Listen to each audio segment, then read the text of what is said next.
Park for this funeral service celebrating the life of Thomas Mallard, or Tommy as he was known to many of you. The service is going to be held in its entirety in this chapel, after which you're invited to share with the family in refreshments at the family home, One Rich Crescent in Belfield. Just some items I'd like to make mention of prior to our service commencing. There is a memorial book. If you haven't added your name to it, please do so before you leave today. And finally, if you have a mobile phone, could you make sure that your mobile phone is switched off? We'd appreciate that very much indeed. Well, the tin whistle in its modern form is from the wider family of fipple flutes, seen in many forms and cultures throughout the world and as far back as primitive times. It's also known as the penny whistle or the Irish whistle. Tommy is remembered and renowned for playing his tin whistle and flute, and as such, a constant reminder of his Irish heritage. Fitting, therefore, that it is played today by our flutist Lyndon as his coffin is now brought into the chapel. I'd invite you all to stand, please.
Thanks, ladies and gentlemen. You can be seated. Thank you. You know, in speaking with Tommy's family, they made it clear to me that they wanted today's service to be one of a celebration. The word is also contained within the stated business philosophy of our funeral directors today, Tobin Brothers Funerals, celebrating life. So in my words of welcome today, I did make mention of the fact that this service is to be just that, a celebration. Celebrate means to observe a day, an event or an occasion with ceremonies of respect, festivity or rejoicing. Now it's true that we attend this ceremony with the utmost respect, but with a festive or rejoicing spirit, well, at one level it just doesn't seem right, does it? Then I thought about celebrations to gain another perspective. We usually celebrate various single milestones or events in a person's life. Birthdays, engagements, weddings, anniversaries. Today in this service we gather at this one event in which we remember and reflect upon a whole life filled with milestones and achievements. And so, just as invitations are sent and the word then spreads, public notices have been placed and it's made publicly known that this service of celebration is to be held here today. And so we've read or we've heard and we've decided to come, to join together. We've come to celebrate. On behalf of the Mallard family, I thank you for your attendance here today.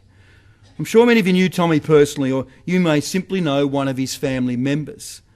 But whatever brings you to this service, your presence here, the fact that you have been prepared to lay the affairs of your life aside is greatly appreciated. It is evidence to them in the love and respect you hold for Tommy and the desire you possess to support his family at this very significant and difficult time. Now, while we celebrate significant milestones and events of one's life, today we celebrate a life of significance. We celebrate the life of one who has been the loving husband of Monica, the loved father of Robert, Eileen and David, father-in-law to Deb and Enrica, the loving grandfather or granddad or pop to Benjamin, Patrick, Samuel, Sean and Joshua, a brother, a brother-in-law, an uncle and a friend to many. And difficult it is, let's not deny this. It is an emotional time, and emotions are aroused when attending any form of celebration. There's expectation, excitement and joy. Well, it's also an emotional time for us today, but somewhat different in nature. These emotions commenced and we've carried them since we heard of Tommy's passing, and we bring them into this service today. And they will naturally surface in one way or another as we begin to reflect upon and celebrate aspects of his life as they relate to us. And you'd expect this to be so, as how we feel. The pain we experience in separation is a sign, as pain always is, of the measure of the love that we possess for him. When we celebrate, you would expect that rooms or venues would be decorated in bright colours, balloons, streamers, table settings, photo displays, snapshots of the guest of honour. Well, today, while we will view photos of Tommy, flowers adorn his coffin. Our colour is also found in the various characteristics and aspects, achievements of Tommy's life. In these, there is a veritable kaleidoscope of colours and patterns for us to look upon and enjoy. And when we celebrate, there is at times music and dance, movement on the dance floor. Well, there's music here today, which may create movement, but more so within us as individuals, as the music which is played today enables Tommy's spirit to connect with ours, stirring or moving our inner being. And when we celebrate, there are words of appreciation spoken about the person who is the focus of our celebration. And with it all said, we eagerly await their response. Well, there will be much said of Tommy here today.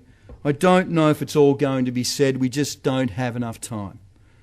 But his response will come, as the words spoken concerning Tommy and his life resonate with the feelings and memories we possess of him. So celebrate.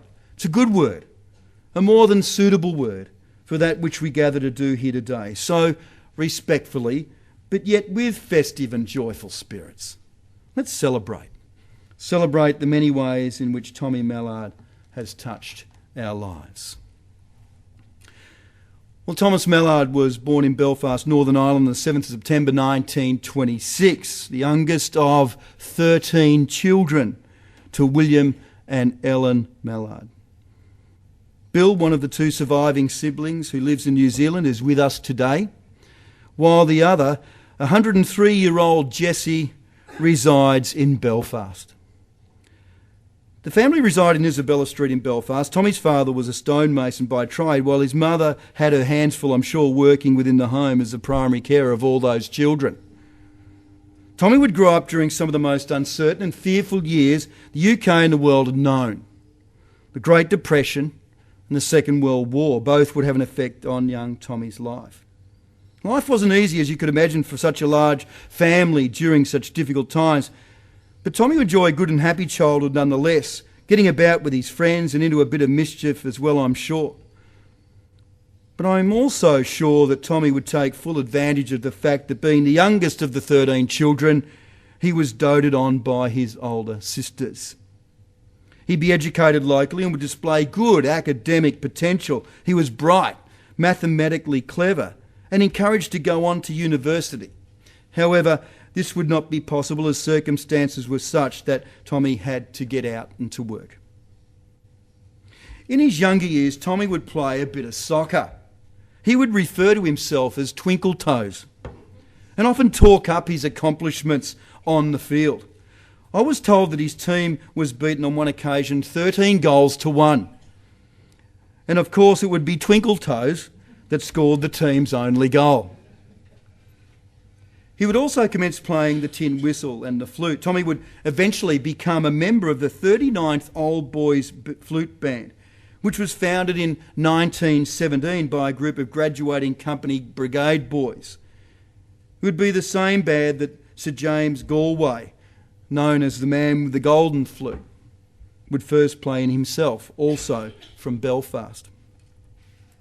Tommy would leave school commencing work as an apprentice fitter and turner at the Belfast shipyards, where his own father had also worked. In fact, his father had worked on the construction of the RMS Titanic. And when his father would be questioned as to what happened to make this so-called unsinkable ship sink, he would simply reply, "There was nothing wrong with it when it left here." I reckon that's a great line. In time, Tommy would travel to London, where he would live and work before responding to the recruitment for workers to travel to Australia. And so at the age of just 24, Tommy would set sail, arriving in Melbourne. It was 1950. Tommy would live in Clifton Hill and continue his trade for a wool mill located in South Melbourne, making parts for the looms. Fitting and turning would be Tommy's occupation throughout his life, working for many Melbourne companies, including the Board of Works, or as Tommy would refer to it, the Board of Jerks. He would retire from work eventually in 1991 at the age of 65. Now, Monica Hall of Thornbury was learning to be a weaver at the wool mill where Tommy was employed. She would occasionally see Tommy, but an impression wasn't made until they were formally introduced. The couple's first date would be to the pictures.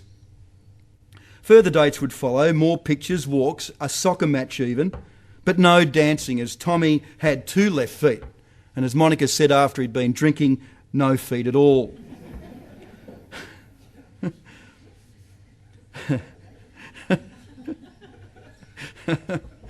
After only a matter of months, Tommy asked Monica to marry him. Well, his way of doing so was to ask her if he bought an engagement ring, would she wear it? Monica wanted a week to think about it. Her conclusion, well, he was decent enough and she could do a lot worse. We had a wonderful time the other day, didn't we? Laughing. It was great.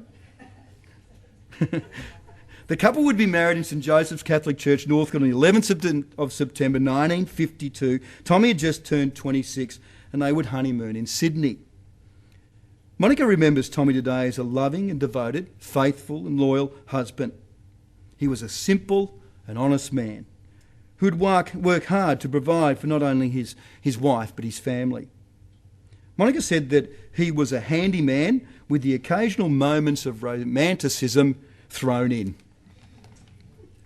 The couple would reside at first in Thornbury, during which time Robert would be born in 1955. A move to the bay suburb of Chelsea would follow, as would the arrival of the couple's daughter Eileen in 1956. There'd be one final move to that which would become and remain the family home to this day in Belfield. David would be born in 1958 and the family would be complete. Life was described as good and somewhat normal for the Mallards, although separated by distance from extended family, their family life would revolve around and being exclusive to each other. Tommy would be at work, and at the end of his day he would drop in home before heading up to the local pub and then returning for dinner. After dinner, Tommy would spend time playing with the children. He'd play the flute and incorporate a game of Guess the Tune, a lolly for the successful participant. Eileen, I believe, would always get a lolly whether she guessed the tune or not.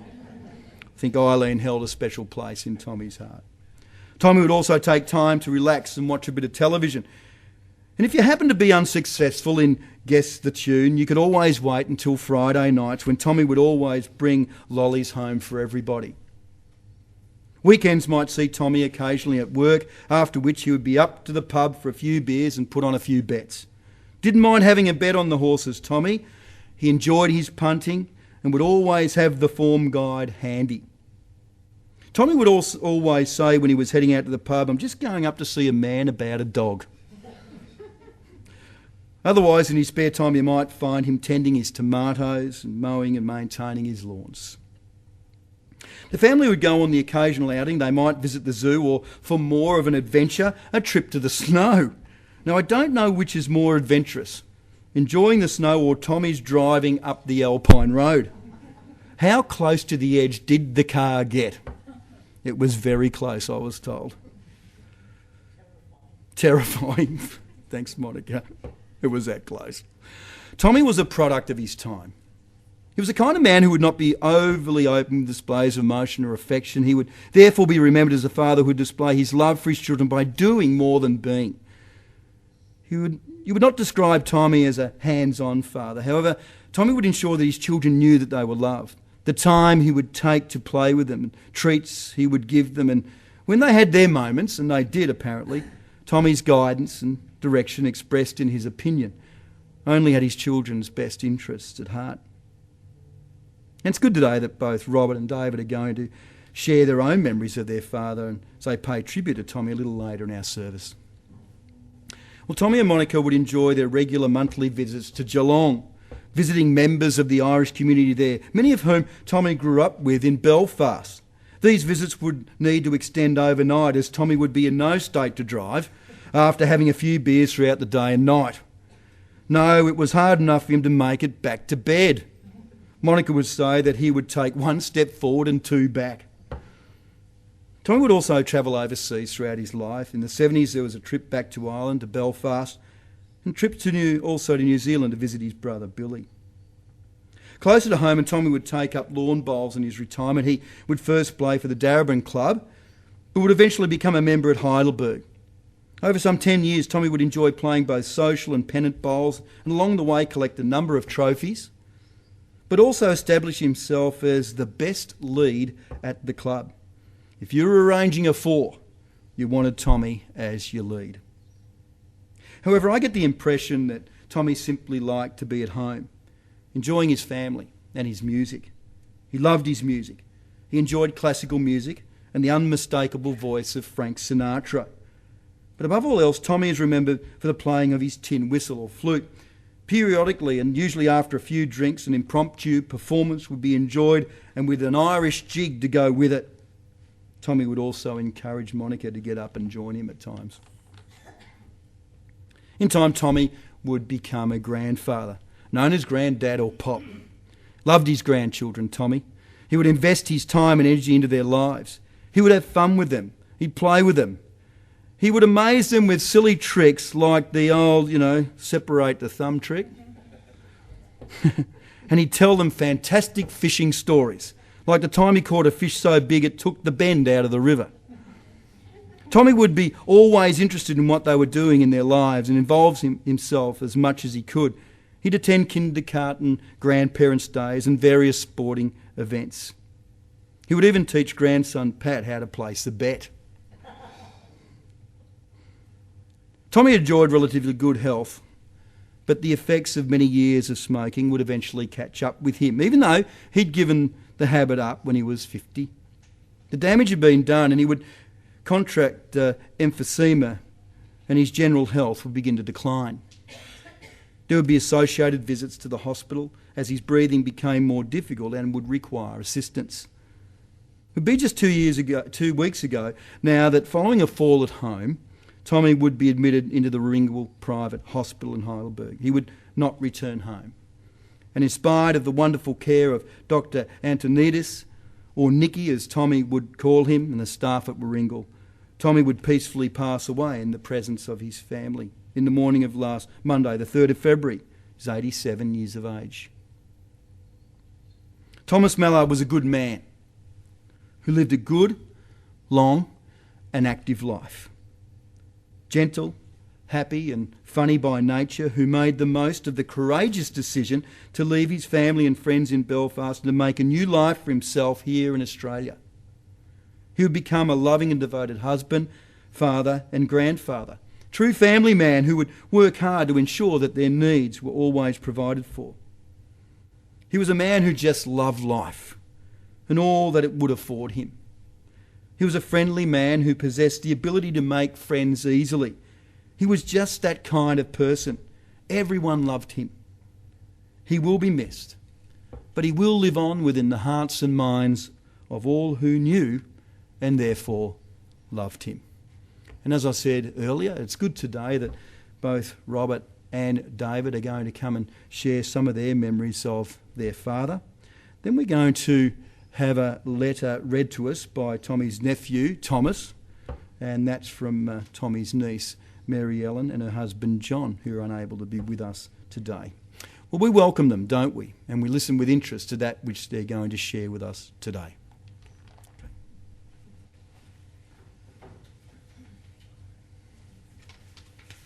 Thanks very much, Tim. Well said. Welcome all. Tommy and I had a fantastic relationship once I left home, that was. There were 4 areas where we had significant disagreements. One was cigarettes, his. Second area was money, his. Third area was music, mine. And the fourth area was girls, once again mine. So Tommy used to smoke Riley Roan smokes. I think they were Champion Ruby. He used to smoke those for quite a while. And he used to leave them, when he'd done with them, he used to leave them in the ashtray in the lounge room. But he left about 1.5 inches of tobacco. This was an ongoing temptation to me. And I used to pinch 2 or 3 of them when he wasn't looking, of course, and take them out the back. I'd go behind the old wooden shed and light them up, you see. Well, Tommy must have seen the plumes of smoke, because out he would come without me knowing and say words to the effect of, "Robbie, what the hell are you doing?" I was called Robbie, by the way, for those who didn't know. When Tommy raised his voice, he was very hard to understand because he had a very broad Belfast accent. So I'm pretty sure it's what the hell are you doing? Something to that effect. Another issue we had was when he would come out from the pub a little bit worse for wear. The jacket that he was wearing, he used to leave all his coins in the inside top pocket, and he'd stick it up on the wall outside the bathroom. And I heard all this, you see. Once again, very tempting for a young bloke with no cash. And more than once, I got caught with my hands in the till. "Ronnie, what the bloody hell are you doing?" Words to that effect. I could never understand it. Because the louder he got, the less it was able to be understood. Third was my music. At about the time of 15, 16, I developed an interest in what's now commonly called progressive rock, which was the music of Emerson, Lake and Palmer, Jethro Tull, Genesis, you know, this type of music. Yes. Now, this was not typical top 40 sing-along stuff that you could tap your feet to, and of course needed to be played very loud. And we lived in a very small house, and I was fortunate that the turntable that I had an automatic replay mechanism, so that songs could be played over and over again without having to move off the bed. It was very modern, and of course this infuriated Thomas, and the door would fly open. He'd say, "Bloody Robbie, turn it down or put your earphones on." Or words to that effect. That's what you thought he said anyway. Tom also had a bad habit of walking into my room the wrong time always, whenever I had a girl there. Same response, "What the bloody hell are you doing?" Those girls never came back, incidentally. So it was about this time that I decided that this house was not big enough for the both of us. So I moved out. A little bit later I was very fortunate to have met Deborah Mills, my now wife of 29 years. And Tom welcomed Deb into the family like a daughter. After I moved out, I then became the perfect son, of course. Also, Enrica joined the family, and Deb welcomed her as well for all their Christmas events and etc. Tom was a great friend to all his grandsons and would often tell them funny stories and one-liners, which they repeat to this day. They were missing greatly. Lastly, I'd like to thank Deb, Enrica, David and Eileen for all their efforts over the past week in getting this service up and running. A lot of work goes on behind the background. In closing, Mum, you're not alone. You have all of us at your disposal. We'll be here to make sure you're okay in the coming weeks and the coming years. Tom's my dad and I love him very much.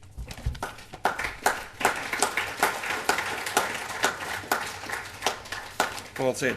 Well said.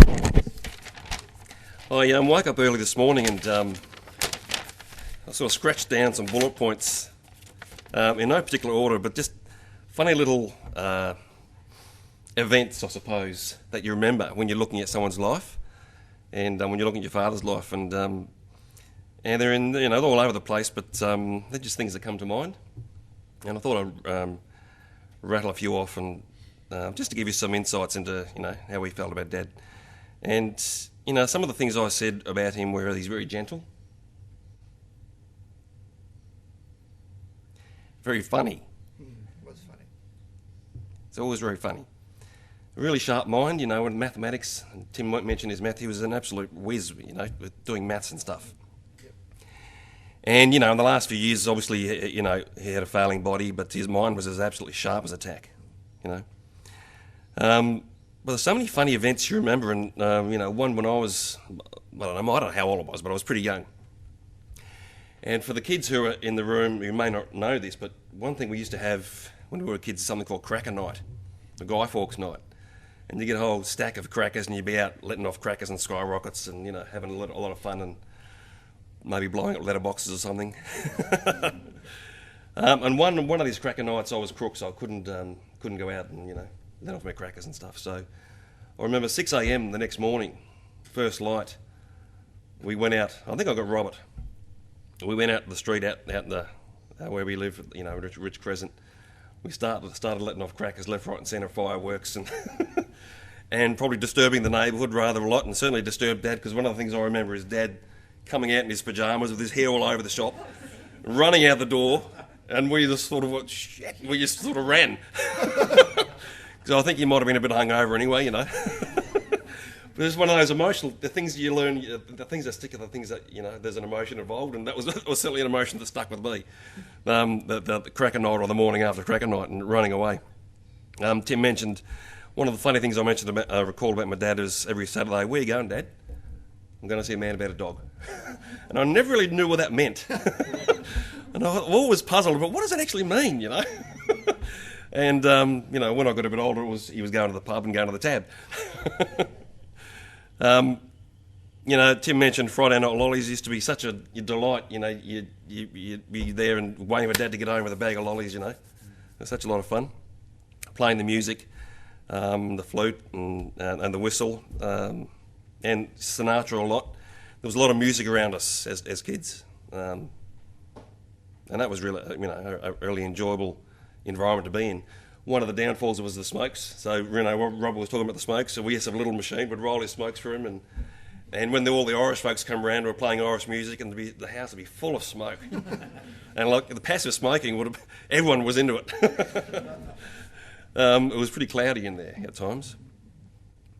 One thing, I spoke to Paul, my mate Paul, last week. What's today? Late last week. And just as an indicator about how people remember Tom. Paul had a bike, he told me, and it was this awesome bike, and had a part that was quite specialised, and it broke. And he was trying to find this part all over the place, couldn't find it anywhere. And Dad used to head down to Paul's place every now and then, because what was interesting about Dad and Stan, Paul's dad, was a mum and Lorraine, Paul's mum, used to work down in Eaglemont at one of the restaurants down there. So I used to do waiting and whatever the stuff they did. Of course, while the cat's away, so Dad would walk down to Stan's place with a few beers, and they'd be at the kitchen table drinking grog all night, betting on the trots, while Mum and Lorraine are out at work, But what Paul said to me was that he looked at Paul's bike and he was just looking at this part of the back and, just pondering it. And a couple of days later, he came down to Paul's place and he'd actually made the part by hand, a very specialised part himself. And this was what he was good at, very specialised, mechanical, very precise engineering and stuff, and he was known for his precision sort of engineering and the way his mind worked. So he just did it by sight and made this part. And, from then on the bike was fine. So that was a nice story, Paul. One of the thank yous for my dad was also around, I ended up going to university and stuff like that. And I remember I used to go to Heidelberg Tech school, and it was a trade school, woodwork and sheet metal and, all that sort of stuff. And I hated it. That sort of work wasn't for me. I remember coming home one day and Dad was in the driveway and I said, Dad, I don't think I want to, I don't want to do a trade. I want to go to university. And he was looking at me quizzically and very puzzledly saying, but you haven't got the brains to do that. So it was very uplifting. I said, well, bugger you, I'm going to do it now, you know, just to prove you wrong. Which is what I did. Yep. But, you know, you look back at that, it's just amusing in many ways. You know, Tim mentioned, you know, Dad wasn't overly demonstrative in terms of his emotions and stuff, like a lot of guys at that age, and that era. One thought that came to mind is when myself and Enrica went on our honeymoon. You know, we were going back to Ireland. How awesome that was. And Dad was at the airport, and he knew that it was really important for him. But I knew that he loved me because you could see him bawling his eyes out, knowing that we're going back to Belfast. Great story, mate. For the first time, so that was really cool. And Tim mentioned something like around relationships. People like Dad a lot. I noticed that all the time. You just had people all around, you know. It was very easy with the relationships. And what was interesting is that when something had to be fixed at home, he'd always have someone to do it. He'd always have someone lined up to do the job, you know. Not necessarily himself, but someone else who was a specialist. He was very good at that. Interestingly, how you view your father, you know, in the last 10, 15 years, I've been doing a lot of work with men and a couple of guys in our men's group here. And when you do that, some of the work with men and men's groups, you know, you look at your relationship with your father. You know, and one of those things, and that was kind of difficult for me because, you know, Dad was Dad, and I had a perception that I didn't get all the things that I needed from him as a child, you know, or the love I thought I needed, in the ways I wanted it, you know. You know, he did it in his own way, but not the way I necessarily perceived that I needed. And when I was looking at that in my relationship, one of the things, you know, and I had this chip on my shoulder about my dad and this, that and the other, and when I looked at that, what I realised was that it was actually not about him at all. It was all about me and how I perceived what happened to me as a child. And what I recognised is my dad did the best he could with what he got, you know. And in many respects, he probably didn't get a lot living in, you know, poverty, if you like, in Belfast, you know. Youngest of 13. Youngest of 13. So, so I found, you know, as I matured, I found a much greater appreciation of him and the stuff that he did for me and for the family. And I think, you know, that's important because what it helped me do is take responsibility for me and how I, you know, how I reacted to situations. And my dad, you know, recognised my dad did the best he could with what he got, you know. Yep, awesome. You know, and not blame anyone else for your stuff. It's all about you. You know, he didn't articulate how he felt. He never learnt how, you know, and that's okay. You know, when I rang him one day after I'd done this work on my dad and I was thinking about myself, and I rang him to say, Dad, I love you. Because, you know, he was never very articulate like that. And you know what he said to me? Thanks very much. What a scream. Oh, so funny. But, you know, that's cool. It's just so funny. He's a character. One thing I wanted to do, as Robert said, I wanted to acknowledge my mum. I want to acknowledge my mum. Mum's been the primary caregiver for Dad in the last few years, you know, particularly as he's gone downhill with his body's been failing him, you know. So it's important, I think, to recognise that you've done a fantastic job, Mum. Thank you. And just, you know, in just as a, you know, final thing, a lot of my dad's qualities I see in me. And, you know, I go through my life sort of, you know, as Robert does and as we do, you know, I stand on his shoulders. And I feel those qualities and those aspects of my father in me, and that's, so he's sort of there with me and living with me. And that's, I'm very appreciative of that. My overriding feeling is there's a lot of sadness and emptiness that he's gone. Because you sort of never, you know, even though you kind of logically know at some point, you know, we're all going to go, it's quite different when it actually happens. It's like a train wreck, you know. So there's that sort of sadness and emptiness, but there's a great thankfulness and a huge amount of gratitude that I have for my father. And, you know, we as a family have been blessed with this beautifully imperfect father, you know, and I'm very grateful. So, love you, Dad.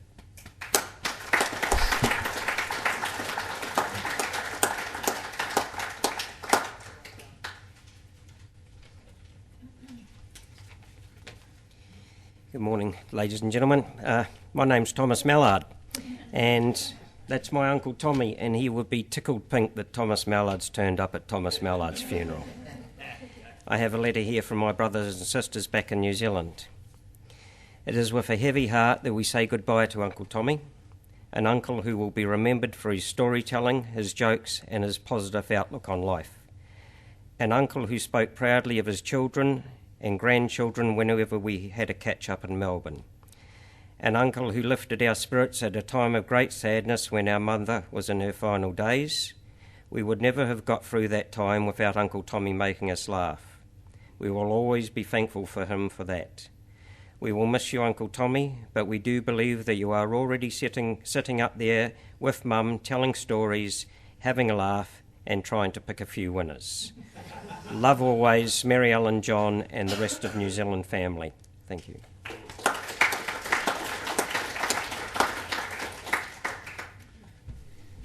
We want to thank Thomas and David and Robert for sharing so openly and honestly here today about Tommy. Have you learned something about him today? Or has it been affirmed what you already knew about him? I hope both has taken place for you. Well, the audio-visual presentation has become a very popular and somewhat enjoyable part of a service such as this. I think we're going to see some old and recent photos today. We're going to be taken back to perhaps times forgotten. I'm sure we're going to see some discarded fashion, and I think we might even see some strange hairstyles as well. But who we will see is Tommy. So let's watch, reflect, and enjoy.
I died but did not leave you.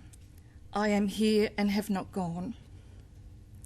Though my spirit left my body, don't be sad, for I live on. My love is all around you. Can you feel it?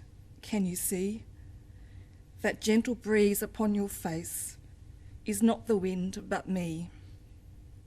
I'm the song of a bluebird when spring is in the air. I'm the roses in your garden. You can find me everywhere. Whenever you are missing me, look up to heaven's skies. I'm the twinkle in the stars. I'm the sunset and sunrise. I'm a raindrop and a rainbow. I'm the ocean's waves of blue. So whenever you go, you'll know I live on loving you. Thank you.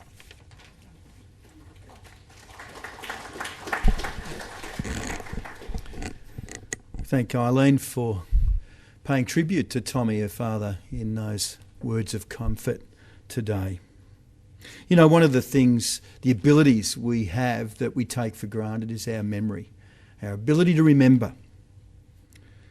I'd like to encourage to see the memories you have of Tommy as his final gift to you.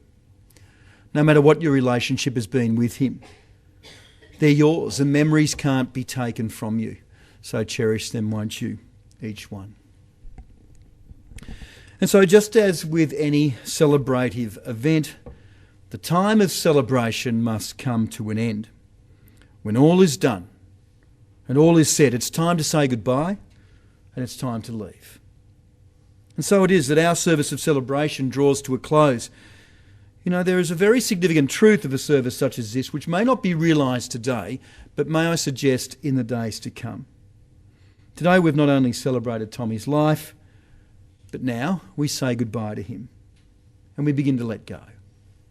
And in time we're going to look back and see that it was this very service that marked the time when we all began to live our lives without him. And again, after any form of celebration, we are left to ponder on what we've experienced. Indeed, talk about it to those who are close to us. Well, let me encourage you to speak often of Tommy. Include him in your conversations, for in so doing he will remain very much a part of all your lives. But time and life moves on, as it must, even though we may not be ready for it to do so just yet. For Tommy, we consider that he enters into an existence or a dimension of life that we really know very little about, but that which is only limited by that which we believe as individuals and as perhaps mentioned in the verse that Eileen shared with us today. As one writer put it, when I'm gone, release me, let me go. I have so many things to see and do.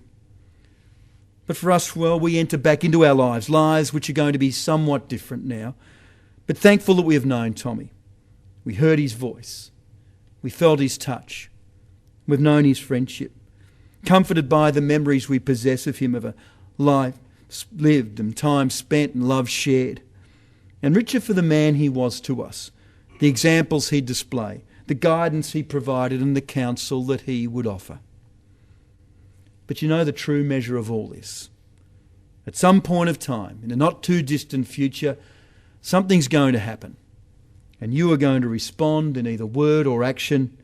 And you're going to think to yourself and say, that was my dad. That was Granddad or Pop. That was Tommy.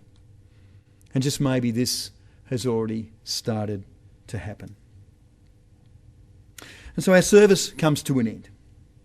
Not before a very important thing is done here today in preparing to send Tommy on his way. Son Robert is going to come and perform an Indigenous cleansing ritual known as smudging. And then as we bid Tommy our loving farewell, a love song, again performed on the flute.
Ladies and gentlemen, I invite you to stand, please.